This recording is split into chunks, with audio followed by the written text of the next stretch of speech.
You're watching Let the Quran Speak. We are approaching the beginning of Ramadan, and as a result, we're answering questions we've received from your viewers about Ramadan. Dr. Shabir, the question is, what do I do if I need to make up fast from previous years? How do I even start?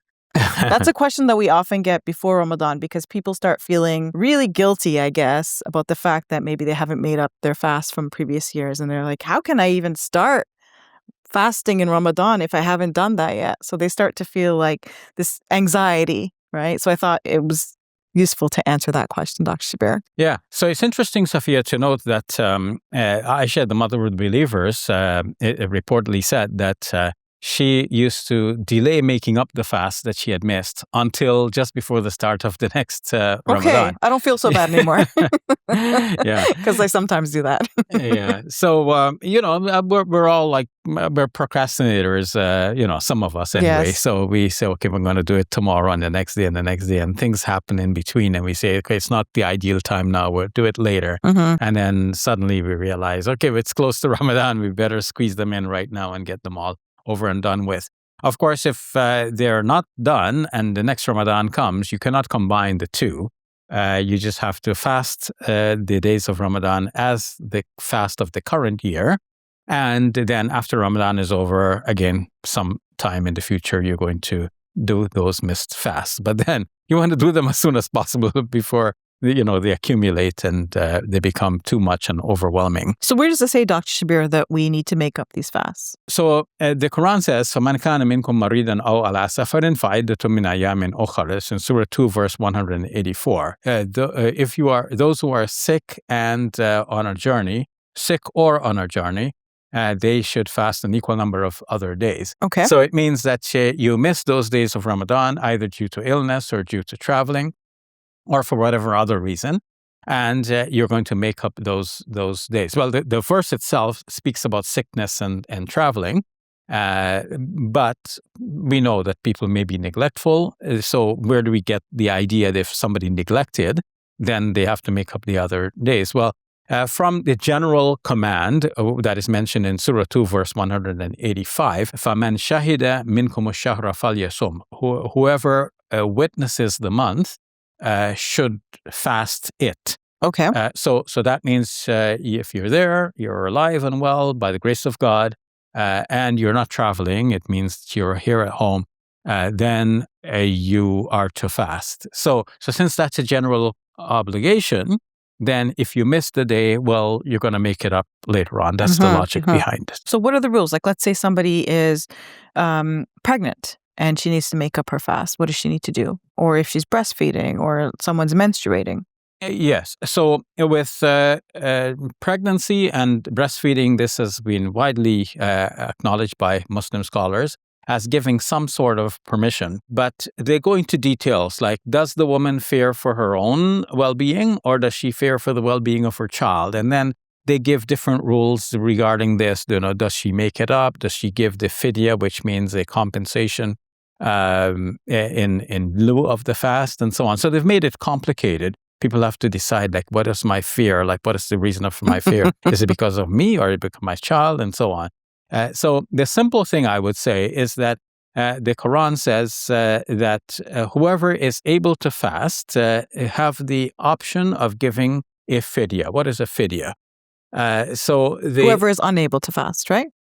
This is how it's commonly understood, but the verse actually says, وَعَلَى الَّذِينَ يُطِيقُونَهُ, those who are able to do it. Okay. That's literally what it says. Because this is a fourth form of the verb, so taka means to have power or to be able to. Taka yatuku. Now, ataka, which is the fourth form of the verb, some try to stretch this to mean whoever might have been able to do it, but with difficulty. But okay, even if we said it that way, with difficulty, able to do it, but with difficulty, and that would be like the breastfeeding woman or the pregnant woman, right? They were able to, in some way, if they're pressed, they might say, okay, yeah, I'll do it because I have to, but it's not ideal. So then what is the alternative? The alternative is to pay a fidya. What is a fidya? That is a compensation, something in lieu of doing the fast. And what is the compensation? The Quran mentions it briefly as ta'amul masakin. or ta'amu miskin, feeding a poor person or feeding poor persons for the congregate of the days. So 30 days, 30 poor persons, one meal for each day. The Quran does not give all of these details, but the scholars interpret it this way, and it's a reasonable interpretation. When we think one meal for one poor person, how would that sustain the poor person? Maybe in some impoverished situations, if a person got one meal for the day, this was like really a bonus, right? So anyhow, the classical Islamic law is framed this way, that you give one meal for one poor person. But what is meant by one meal? Is how much does a person eat and what quality and so on. So I think the simple way of dealing with it is by referring to another verse of the Quran, which is in a different context. It's about vows, but we can apply the basic phraseology here, where it says, "Min awsati ma tut'imuna ahlikum," from the average of what you feed your own family.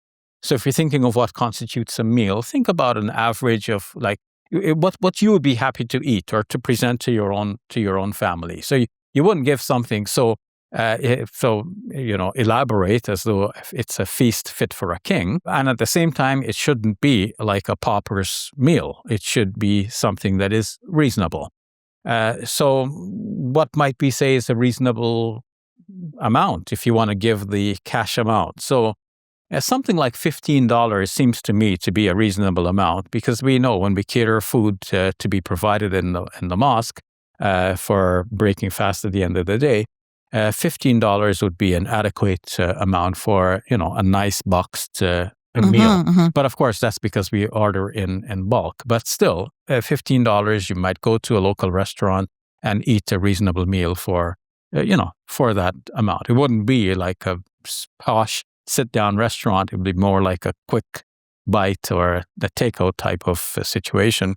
So Dr. Shabir, summarize for me. So when would you need to make up your fast, and when would you need to pay this fidya? So the woman who is pregnant or breastfeeding, this is the best solution for her. Some scholars will say, no, she should fast an equal number of other days because she's in a way like the sick person, and that's what the Quran said. But if we look at the practical situation, a woman, would miss one whole month perhaps due to her pregnancy. And then she goes into the breastfeeding stage, and then she might miss another month of Ramadan, and then it gets piled up. It's 2 months to deal with, and then perhaps she becomes pregnant again. In which case, she's got a lot more piling up, and then it becomes difficult for her to complete. So giving the fidya from the inception clears one's mind. Like, we're over and done with that, and then we can focus on something else rather than always be burdened with the idea, I've got to do those fasts, I've got to do those fasts, and man, when I'm going to get these fasts done. Yeah, now, especially because it's like 30 days, it's like 30 days, and it could be compounded, like 30 plus 30 plus 30, Yes. So it can be quite overwhelming for a woman to have to now, she has these children with her, and now she has to make up these fasts as well, right? Yeah. Now, you asked about the menstruation as well. So in classical Islamic law, it's widely accepted. Some people claim that there's even an ijma on it, that ijma meaning the consensus of the Muslim scholars, that a woman is not allowed to fast while she is menstruating. In our present times, it is more common for people to say, at least from the inception, like if they're asked the question, they will start by saying that the woman is not required to fast, or she's exempted from fasting, or she's permitted not to fast when she is menstruating. But if they're asked more pointedly, then they will end up saying that the woman is not allowed to fast. So where did they get this from? First of all, there's nothing in the Quran that says that the menstruating woman is not allowed to fast. In hadith as well, I didn't find anything that specifically says the woman is not allowed to fast in that situation.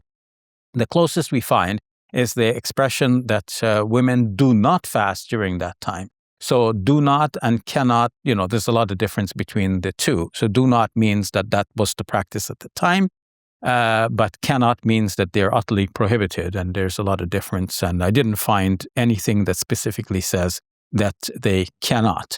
However, we should cherish the fact that women do have this permission in the classical Islamic law, because menstruation itself, can be a source of irritation. It can, be a cause of fatigue and so on. And then fasting itself will do those very things. So it will just add irritation and fatigue, and it's not necessary. So the simple thing is that you fast an equal number of other days rather than trying to fast while you are menstruating. All right. So, Dr. Shabir, if we're in a state where, okay, Ramadan is approaching and we haven't made up all of our fasts, should we, fast Ramadan and then later make up the rest of the days? What should be our general strategy moving forward? Yeah. So, if you cannot combine the Ramadan fast with like making up for the previous year. So you would have to do the Ramadan fast on the day of Ramadan. And then whatever you have missed from a previous year, you can do that after Ramadan is over. But if many fasts have piled up from previous years and it looks like it's going to be difficult for you, well, give the fidya instead, because that's a reasonable way of pleasing Allah as well. And by doing so, you are actually helping the poor. So you kill two birds with one stone. You please your Lord and you help the poor people. All right. Thank you for that, Dr. Shabir. You're welcome. Assalamu alaikum. Muslim Media Hub exists, and the show it produces, Let the Quran Speak, continues to be aired because good people like you choose to support it. Please continue to make that choice this Ramadan. Go to muslimmediahub.com. Peace be with you. Assalamu alaikum.